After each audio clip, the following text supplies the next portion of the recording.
দশ বছরে জ্বালানি পরিকল্পনা সংসদে তুলে ধরবে সরকার, বাঁশখালীতে প্রধানমন্ত্রী।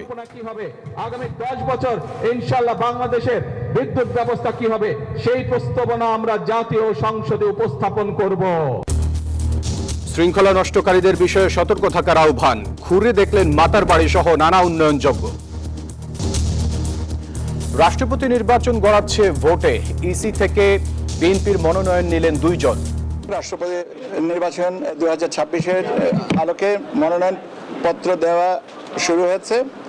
বিএনপি প্রতিনিধি দল এসে আজকে সকালবেলা একটা মনোনয়ন পত্র নিয়ে গেছেন। 11 দলীয় জোটের প্রার্থী এলজিপির কর্নেল অলি আহমদ। উনি 11 দলের পক্ষ থেকে রাষ্ট্রপতি পদে প্রার্থী থাকবেন 11 দলের। রাজনীতি স্বচ্ছ হওয়া উচিত, প্রতিদ্বন্দ্বিতামূলক হওয়া উচিত, তাহলে গণতন্ত্রের গতি এবং তার সুস্বাস্থ্য ফিরে আসবে। 2 প্রধানমন্ত্রীর বৈঠক হলে অনেক সমস্যার সমাধান হবে জানালেন ভারতীয় হাইকমিশনার। ঢাকা দিল্লি সুসম্পর্ক প্রতিষ্ঠার আশা। প্রধানমন্ত্রী বাংলাদেশের we all respect him a lot and our prime minister also people. Our মনে হচ্ছে when two leaders meet, lot of problems are solved. জি আসসালামু ভাই, ফলো বলছি। এটা একটু স্লো করে দাও। জি ইন্টারনেট একটু নেত্রীর পারমিশনটা নিয়ে নি। জুলাই ইন্টারনেট স্লো করতে পলককে নির্দেশ দেন কাদের, কল রেকর্ড দাখিল। ইলিয়াস আলী গুমের ঘটনায় সাইফের বিরুদ্ধে গ্রেপ্তারি পরোয়ানা। বিশ্ব বাণিজ্য অস্থিরতার মধ্যেও চট্টগ্রাম বন্দরে বড় প্রবৃদ্ধি, অটোমেশনে বেড়েছে কন্টেইনার হ্যান্ডলিং বলছেন বিশ্লেষকরা। জনপ্রিয় চিত্রনায়ক সালমান শাহ হত্যা মামলার আসামি ডনকে কারাগারে, বিমানবন্দর থেকে গ্রেপ্তার করে পুলিশ।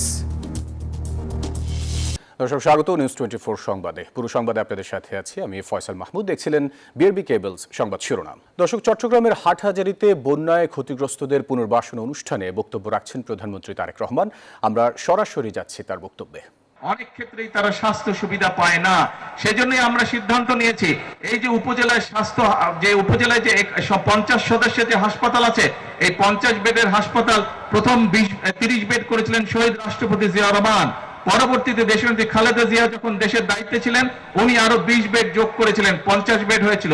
আমরা এবার এই সরকারকে যেহেতু আপনারা নির্বাচিত করেছেন, এই জন্য আমরা সিদ্ধান্ত নিয়েছি মানুষকে যাতে আমরা, যেহেতু আমরা মানুষের কাছে ওয়াদা দিয়েছিলাম নির্বাচনের পূর্বে যে মানুষের কাছে আমরা ন্যূনতম স্বাস্থ্য সেবা পৌঁছে দিতে চাই, সেই জন্য আমরা সিদ্ধান্ত করেছি বাংলাদেশের 503টা যে উপজেলা আছে প্রত্যেকটি উপজেলার স্বাস্থ্য হসপিটাল যে আছে সেই হসপিটালকে আমরা 101 থেকে আমরা 101 বেডে রূপান্তরিত করব, যাতে দেশের মানুষ স্বাস্থ্য সেবা পায়। প্রিয় ভাই বোনেরা, আমরা জানি গ্রাম অঞ্চলে যে আমাদের প্রাইমারি স্কুলগুলো আছে, এই স্কুলগুলোতে যদি আমরা দেশকে গড়তে চাই তাহলে আমাদের ছোট ছোট শিশুরা যে আছে তাদেরকে আমাদের সঠিকভাবে শিক্ষা দিয়ে গড়ে তুলতে হবে। এবং সেই জন্যই আমরা জানি যে বহু শিশু আছে যারা স্কুলে হয়তো যায় ঠিকই, কিন্তু নতুন জামা বা স্কুলের জন্য যে জামা কাপড় দরকার সেটি তাদের বাবা মা হয়তো কিনে দিতে পারে না। সেই জন্য প্রায় 1,20,00,000 শিশু সারা বাংলাদেশের প্রাইমারি স্কুলের আমরা সিদ্ধান্ত গ্রহণ করছি এদেরকে আমরা বিনামূল্যে সরকারের পক্ষ থেকে ক্লাস 1 থেকে 5 পর্যন্ত আমরা তাদেরকে পোশাক ব্যবস্থা করে দেবো সরকারের পক্ষ থেকে। তাদেরকে যেমন নতুন বই দেওয়া হবে, এইসব ছোট ছোট বাচ্চাদের জন্য আমরা স্কুল ড্রেসেরও ব্যবস্থা করে দেবো ইনশাআল্লাহ। প্রিয় ভাই বোনেরা, যে কথাটি দিয়ে শুরু করেছিলাম যে আমরা চাই দেশের মানুষের অবস্থার পরিবর্তন করতে, দেশের মানুষের ভাগ্যের পরিবর্তন করতে, এবং সেই জন্যই আপনারা দেখেছেন যে আমরা এক এক করে পরিকল্পনা গ্রহণ করছি, যেই পরিকল্পনাগুলো বাস্তবায়ন করতে পারলে ইনশাআল্লাহ এই দেশের ভাগ্য যেমন বদলাবে, এই দেশের মানুষের ভাগ্য একই সাথে বদলাবে। কিন্তু দেশের জন্য কাজ করতে গিয়ে, দেশের মানুষের জন্য কাজ করতে গিয়ে আমরা দেখছি কিছু সংখ্যক মানুষ আছে, এই বাংলাদেশে কতগুলো রাজনৈতিক দল আছে, আমরা দেখছি যে তারা রাজপথে বিশৃঙ্খলা সৃষ্টির চেষ্টা করছে। তারা রাজপথে বিশৃঙ্খলা সৃষ্টির চেষ্টা করছে।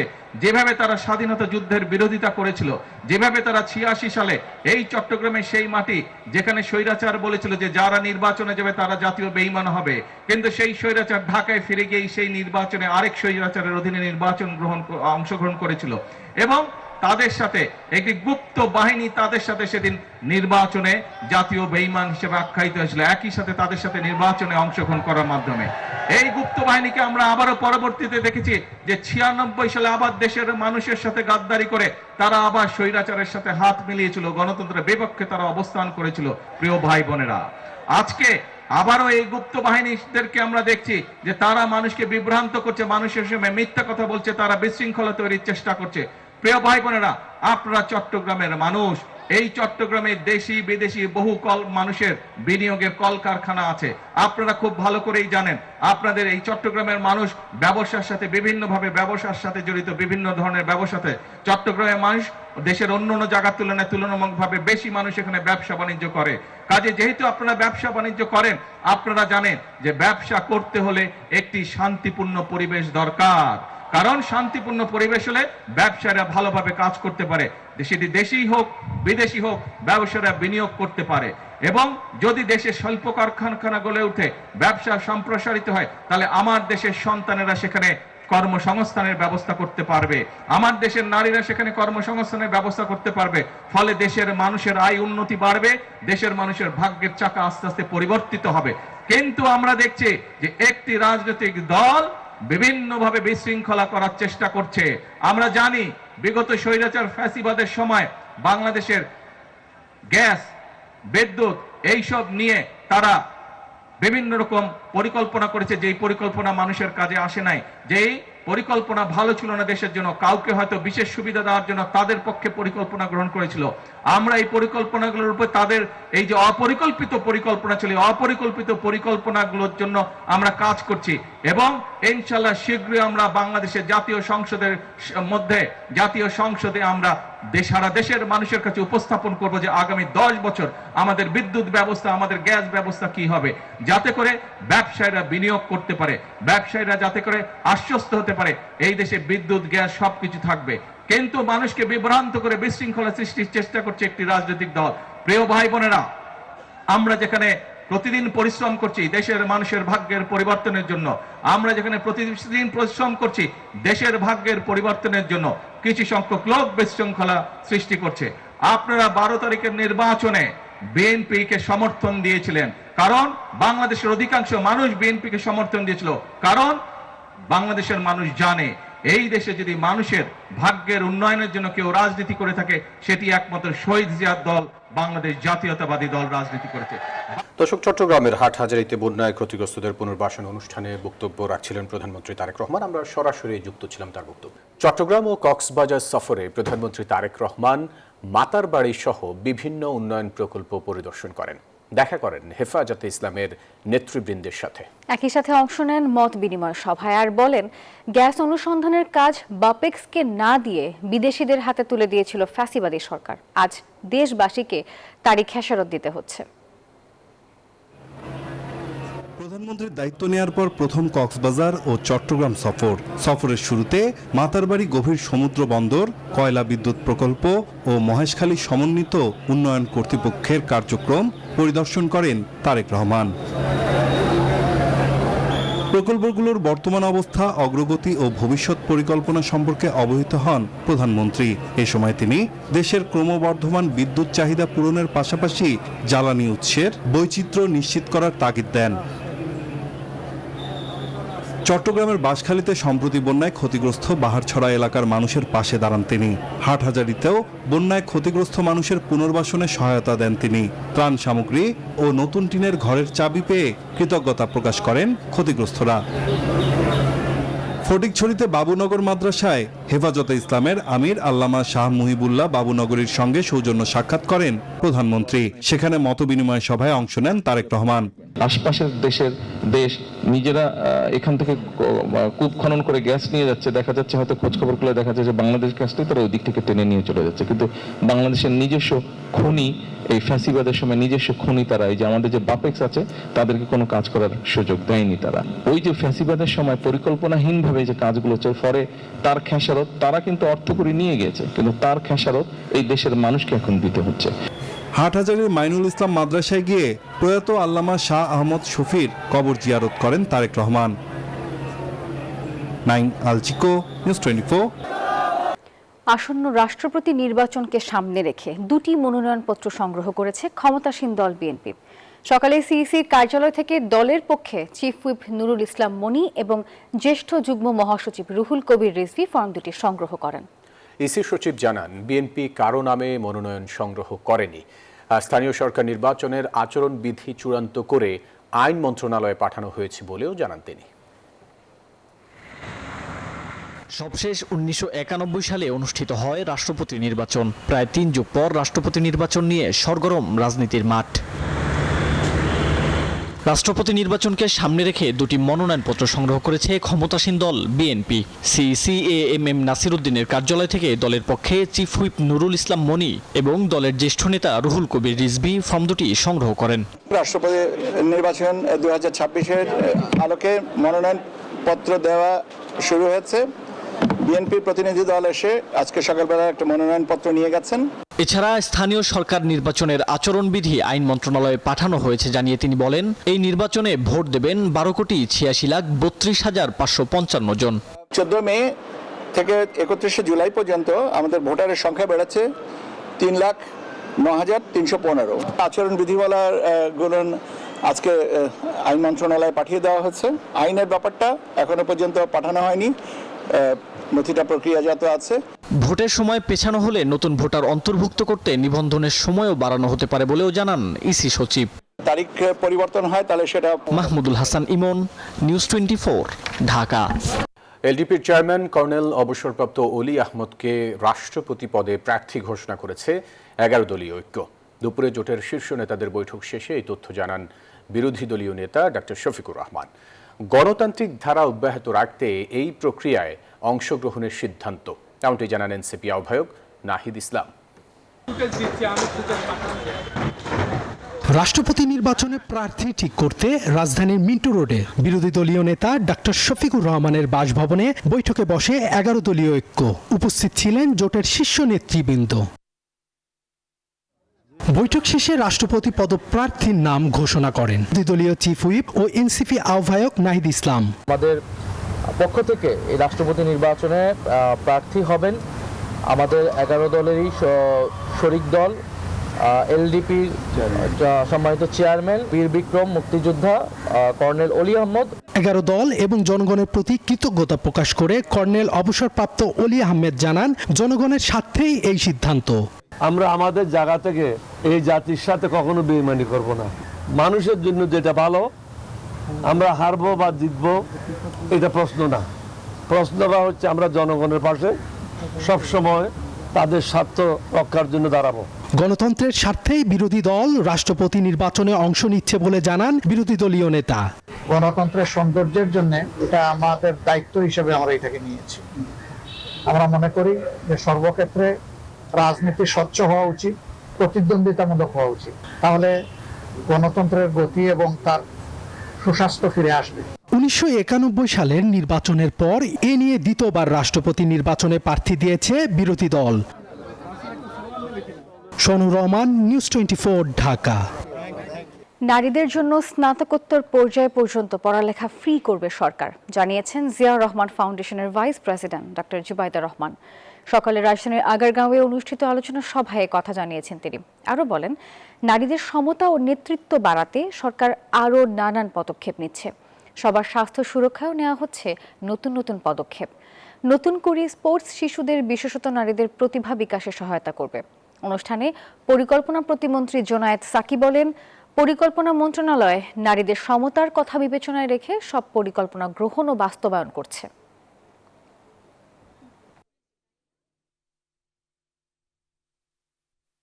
I share the message close to my heart.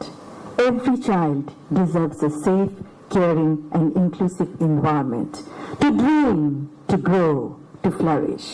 And every girl deserves the opportunity to rise and lead. প্রধানমন্ত্রী তারেক রহমানের সাথে নরেন্দ্র মোদীর বৈঠক হলে অনেক সমস্যার সমাধান হবে, এমনটি জানিয়েছেন ঢাকায় নিযুক্ত ভারতীয় হাইকমিশনার দীনেশ ত্রিবেদী। দুপুরে ভারতীয় ভিসা আবেদন কেন্দ্রে শিশুদের খেলার জায়গার উদ্বোধনী অনুষ্ঠানে এই কথা বলেন তিনি। বলেন, ভারত বাংলাদেশের মানুষের সম্পর্ক খুবই ভালো, সরকারি পর্যায়েও এই সম্পর্ক থাকবে বলে প্রত্যাশা তার। ভিসা প্রাপ্তিতে খরচ কমানো, ভিসা সেন্টার ও ভিসা প্রদানের সক্ষমতা বাড়ানোর পরিকল্পনা রয়েছে বলেও জানান হাইকমিশনার।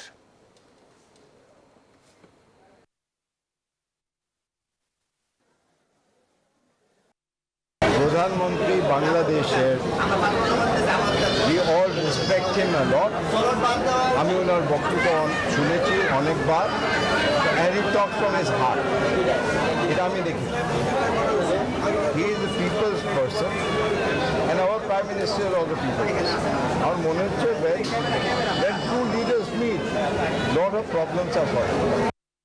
ইতালির রোমে 40 ঘন্টা আটকে থাকার পর ঢাকায় ফিরেছে বিমান বাংলাদেশের 259 জন যাত্রী। দুপুর 12:30টার দিকে বিজি 306 ফ্লাইটটি হযরত শাহজালাল আন্তর্জাতিক বিমানবন্দরে অবতরণ করে। ভুক্তভোগীদের অভিযোগ, প্রয়োজনীয় ওষুধ ও বিশ্রামের ব্যবস্থা করেনি বিমান কর্তৃপক্ষ।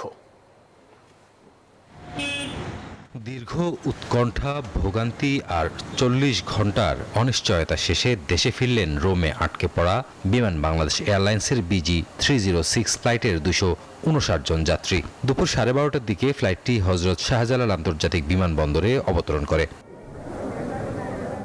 যাত্রীদের অভিযোগ, রোমে নামার পর যান্ত্রিক ত্রুটির কথা বলে প্রায় 7 থেকে 8 ঘন্টা তাদের বিমানের ভেতরেই রাখা হয়। বিমান কর্তৃপক্ষের চরম অব্যবস্থাপনা ও বৈষম্যের কথাও বলেন তারা। বাংলাদেশ বিমানের অনেক গাফিলতি অবশ্যই ছিল, এটা আমি মনে করি আমার দিক থেকে, কারণ আমার 4 মাসের বাচ্চা নিয়ে আমি 39 ঘন্টা রোমের এয়ারপোর্টে বসেছিলাম।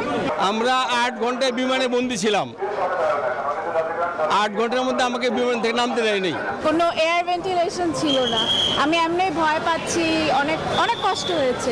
অন অ্যারাইভাল ভিসা নেই এমন অজুহাতে প্রায় 170 জনকে আটকে রাখা হয় ফিউমিচিনো বিমানবন্দরের লাউঞ্জে। পর্যাপ্ত জায়গা না থাকায় মেঝেতে শুয়ে রাত পার করেন অনেকে। জরুরি ঔষধ ও ডায়াবেটিসের ইনসুলিন না পেয়ে অসুস্থ হয়ে পড়েন কেউ। এটা একটা চরম ভোগান্তি। আমাদের এখানে শিশুরা ছিল, তারপরে অনেক বৃদ্ধ বয়স্ক মানুষ ছিল, অসুস্থ রোগী ছিল। ওইখানে যাদের কানাডিয়ান এবং আমেরিকান পাসপোর্টধারী ছিল 80 জনকে তারা হোটেলে দিয়েছে এবং আমাদের 170 জনের মতো আমাদেরকে 2 দিন 2 রাত এই এয়ারপোর্টের নিচে রাখা হয়েছিল। গত বৃহস্পতিবার বিজি 306 ফ্লাইটটি কানাডা থেকে ঢাকার উদ্দেশ্যে যাত্রা শুরু করে। তবে কয়েক ঘন্টা ওড়ার পর যান্ত্রিক ত্রুটি দেখা দিলে শুক্রবার রোমের ফিউমিনিচো বিমানবন্দরে জরুরি অবতরণ করে। রাজু মাহমুদ, নিউজ 24, ঢাকা। 24-এর গণ আন্দোলনের সময় জুনায়েদ আহমেদ পলককে ফোন করে ইন্টারনেট স্লো করে দেওয়ার নির্দেশ দেন ওবায়দুল কাদের। পরে শেখ হাসিনা অনুমোদন দেওয়ার পর ধাপে ধাপে বন্ধ করে দেয়া হয় ইন্টারনেট। সেই ফোনালাপের রেকর্ড ইতিমধ্যে ট্রাইব্যুনালে দাখিল করেছে প্রসিকিউশন। বিস্তারিত জানাচ্ছেন মাহমুদ হাসান। জি, আসসালামু আলাইকুম ভাই, পলক বলছি। এটা একটু স্লো করে দাও। জি, ইন্টারনেট একটু নেত্রীর পারমিশনটা নিয়ে নি। না, আচ্ছা ঠিক আছে। জি, আচ্ছা ঠিক আছে। অনেকে আমাকে বলতেছে তোমার, হ্যাঁ একটু ওই যে মানে বলা আছে তো যে উনি না বললে না ওনাকে জিজ্ঞেস করেই বলবো। আচ্ছা ঠিক আছে। জি, এই ফোন কলের এক প্রান্তে সাবেক তথ্য ও যোগাযোগ প্রতিমন্ত্রী জুনায়েদ আহমেদ পলক, অন্য প্রান্তে কার্যক্রম নিষিদ্ধ আওয়ামী লীগের সাধারণ সম্পাদক ওবায়দুল কাদের। 24-এর গণঅভ্যুত্থানের সময় পলককে ইন্টারনেট স্লো করে দেওয়ার নির্দেশ দেন কাদের। পরে যা অনুমোদন করেন তৎকালীন প্রধানমন্ত্রী শেখ হাসিনা। দেওয়া হয় তার প্রেক্ষিতে কিন্তু আওয়ামী লীগ ও এর অঙ্গ সংগঠনের নেতাকর্মী এবং পুলিশের দমনপীড়নের খবর সামাজিক যোগাযোগ মাধ্যমে ছড়িয়ে পড়ার পর ক্ষোভে ফুঁসে ওঠে সারা দেশ।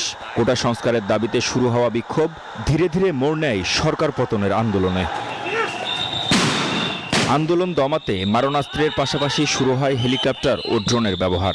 এসব তথ্য যাতে বাইরে ছড়িয়ে না পড়ে সেজন্য ইন্টারনেট বন্ধের উদ্যোগ নেওয়া হয়, বলছে আন্তর্জাতিক অপরাধ ট্রাইব্যুনালের প্রসিকিউশন। আন্দোলন দমনের বিভিন্ন কৌশল হিসেবে ইন্টারনেট প্রথমে স্লো করে দেওয়া এবং 18 তারিখ রাত 9টা থেকে ব্রডব্যান্ড কানেকশন বন্ধ করে দিয়ে এই গণহত্যা চালিয়েছিল তৎকালীন সরকার। প্রসিকিউশনের তথ্য বলছে, প্রথমে ইন্টারনেট স্লো করে দেওয়া হয়, এরপর বন্ধ করে দেওয়া হয় ধাপে ধাপে। সোশ্যাল মিডিয়া, বিশেষ করে ফেসবুক, টিকটক, হোয়াটসঅ্যাপ সহ 4টি সোশ্যাল মিডিয়াকে বন্ধ রাখা হয়। এটাও সরকারের নির্দেশে, তারও ডকুমেন্টারি এভিডেন্স আমরা পেয়েছি। তাহলে বোঝা যাচ্ছে যে ওবায়দুল কাদের নির্দেশ দিলেন, শেখ হাসিনা সেই নির্দেশটাকে অনুমোদন করলেন, কার্যকর করলেন, জুনায়েদ আহমেদ পলক। অতএব তিনজনেরই সম্পৃক্ততা আমরা এখানে দেখতে পাচ্ছি। ইতোমধ্যে মামলার তথ্য প্রমাণ হিসেবে এই কল রেকর্ড ট্রাইব্যুনালে দাখিল করেছে প্রসিকিউশন। মাহমুদ হাসান, নিউজ 24, ঢাকা। বিমান বাহিনীর উইং কমান্ডার সাইফুর রহমানের বিরুদ্ধে গ্রেপ্তারি পরোয়ানা জারি করেছেন আন্তর্জাতিক অপরাধ ট্রাইব্যুনাল। 1.5 দশক আগে বিএনপি নেতা ইলিয়াস আলীকে গুমের মামলায় এই পরোয়ানা জারি করা হয়। চলতি বছরের 21 জুন সেনাবাহিনীর ওয়ারেন্ট অফিসার ইমরুল কায়েসের জবানবন্দিতে ইলিয়াস আলীর গুম ও হত্যার ঘটনায় সাইফুর রহমানের নাম উঠে আসে। এরপর 26 জুলাই রাতে তাকে বাসা থেকে আটক করে বিশেষ সামরিক পুলিশ শাখা। পরবর্তীতে তাকে বাহিনীর বিশেষ সেলে হেফাজতে রাখা হয়। পরোয়ানা জারির ফলে তাকে ট্রাইব্যুনালে তোলা হবে এবং এই মামলায় গ্রেপ্তার দেখানো হবে। বিশ্ব বাণিজ্যের অস্থিরতার মধ্যেও চট্টগ্রাম বন্দরের রাজস্ব আয় ও উদ্বৃত্তে বড় প্রবৃদ্ধি হয়েছে। বিদায়ী অর্থ বছরে বন্দরের রাজস্ব আয় হয়েছে প্রায় 7,000 কোটি টাকা, যা আগের অর্থ বছরের চেয়ে প্রায় 27 ভাগ বেশি। একই সময়ে রাজস্ব ব্যয় কমেছে 16 কোটি টাকা। এর ফলে এক বছরে বন্দরের রাজস্ব উদ্বৃত্ত বেড়েছে 48.73%। বন্দর কর্তৃপক্ষ বলছে, বাণিজ্যিক কার্যক্রমের সম্প্রসারণ, পরিচালনাগত দক্ষতা বৃদ্ধি এবং চলমান অবকাঠামো উন্নয়ন ও আধুনিকায়নের ফলেই এটি সম্ভব হয়েছে। দারুণ এক বছর পার করল দেশের বৈদেশিক বাণিজ্যের লাইফলাইন চট্টগ্রাম সমুদ্র বন্দর। 2025-26 অর্থ বছরে 35,18,000 টিউএস কন্টেনার হ্যান্ডেলিং করে নতুন রেকর্ড করে এই বন্দর, যা আগের অর্থ বছরের তুলনায় 6.76% বেশি। এই সময়ে কার্গো হ্যান্ডেলিং বেড়ে হয়েছে 13,77,00,000 টনে। বেড়েছে জাহাজ হ্যান্ডেলিং এর সংখ্যাও। শুধু সংখ্যায় নয়, পরিচালনগত দক্ষতাও বেড়েছে এই সময়ে। এক বছর আগেও এই বন্দরে কন্টেনারবাহী প্রতিটি জাহাজের গড় অবস্থানকাল ছিল 2.5 দিনের বেশি, যা এখন নেমে এসেছে 2.38 দিনে। বন্দরের এমন সক্ষমতার ফলাফলও মিলেছে হাতে নাতে। বিদায়ী অর্থ বছরে বন্দরের রাজস্ব আয় বেড়ে দাঁড়িয়েছে 6,801 কোটি টাকায়, যা আগের অর্থ বছরের চেয়ে প্রায় 27% বেশি। বন্দর নেতৃত্বের দক্ষ ব্যবস্থাপনায় আমাদের যে অংশগুলোতে অপারেশনাল দক্ষতা বৃদ্ধি সম্ভব, সব জায়গায় উপযুক্ত সিদ্ধান্ত সময় মতো নেওয়া গেছে, যার কারণে আমাদের বন্দরের আয় বৃদ্ধি পেয়েছে। রাজস্ব আদায়ের এমন সফলতার বিপরীতে কমেছে ব্যয়। এই সময়ে বন্দর পরিচালনার ব্যয় 2,388 কোটি থেকে কমে 2,372 কোটিতে নেমে এসেছে। এতে রাজস্ব উদ্বৃত্ত বেড়ে দাঁড়িয়েছে 4,429 কোটি টাকায়। অর্থনীতিবিদরা বলছেন, বন্দর পরিচালনায় অটোমেশন এবং পরিচালনগত দক্ষতা বৃদ্ধির ফলে এমন সফলতা পেয়েছে চট্টগ্রাম বন্দর। নিকট অতীতে যে অটোমেশন প্রক্রিয়া চালু করা হয়েছিল, তার একটি পজিটিভ প্রভাব হয়তো আমরা দেখতে পাচ্ছি, যেটা মানে বন্দর যে মানে কন্টেইনার হ্যান্ডলিং ক্যাপাসিটি এবং লোকসান থেকে মুনাফায় চলে আসা, এর একটা পজিটিভ প্রভাব। সেবার মানটা আরও বাড়ানো জরুরি। দিনে দিনে কিভাবে ডেলিভারি দেওয়া যায় সেই ব্যবস্থাটা করা উচিত। আমরা মনে হয় চট্টগ্রাম বন্দরকে সেই জায়গায় দেখতে চাই। সক্ষমতার জায়গাটা চট্টগ্রাম বন্দরের আরও বাড়াতে হবে। এই অগ্রগতি ধরে রাখতে অটোমেশন কার্যক্রমকে আরও গতিশীল করা এবং প্রশাসনিক জটিলতা নিরসনের পরামর্শ দিয়েছেন বিশ্লেষকরা। হোসেন শাহাদাত, নিউজ 24, ঢাকা। চিত্রনায়ক সালমান শাহ হত্যা মামলায় খলনায়ক আশরাফুল হক ডনকে কারাগারে পাঠিয়েছেন আদালত। দুপুরে শাহজালাল আন্তর্জাতিক বিমানবন্দরে ইমিগ্রেশন সম্পন্ন করার সময় তাকে আটক করা হয়। গত বছরের 21 অক্টোবর মামলা হওয়ার পর থেকে আত্মগোপনে ছিলেন তিনি। দীর্ঘদিন আত্মগোপনে থাকার পর ওমরা পালনের জন্য সৌদি আরব যেতে চেয়েছিলেন চিত্রনায়ক সালমান শাহ হত্যা মামলার আসামি খল অভিনেতা আশরাফুল হক ডন। শাহজালাল আন্তর্জাতিক বিমানবন্দরে ইমিগ্রেশনের সময় তাকে আটক করা হয়। পরে তাকে ঢাকার চিফ মেট্রোপলিটন ম্যাজিস্ট্রেট আদালতে হাজির করা হলে কারাগারে পাঠানোর নির্দেশ দেন বিচারক। গত বছর মামলার আসামিদের দেশ থেকে নিষেধাজ্ঞা জারি করেন আদালত। মামলার 4 নম্বর আসামি ডন। ইতিমধ্যে এই মামলার যতজন আসামি আছে সবার বিরুদ্ধেই গ্রেপ্তারি পরোয়ানা জারি করা আছে এবং তারা যেন বিদেশ যেতে না পারে সেই মর্মেও নিষেধাজ্ঞা দেওয়া আছে। 1996 সালের 6 সেপ্টেম্বর রাজধানীর স্কাটনে নিজ ফ্ল্যাট থেকে জনপ্রিয় চিত্রনায়ক সালমান শাহর মরদেহ উদ্ধার করা হয়। আরিফুল ইসলাম, নিউজ 24, ঢাকা। সংবাদের এখনকার আয়োজনে পর্যন্তই। এতক্ষণ সাথে থাকার জন্য ধন্যবাদ সবাইকে।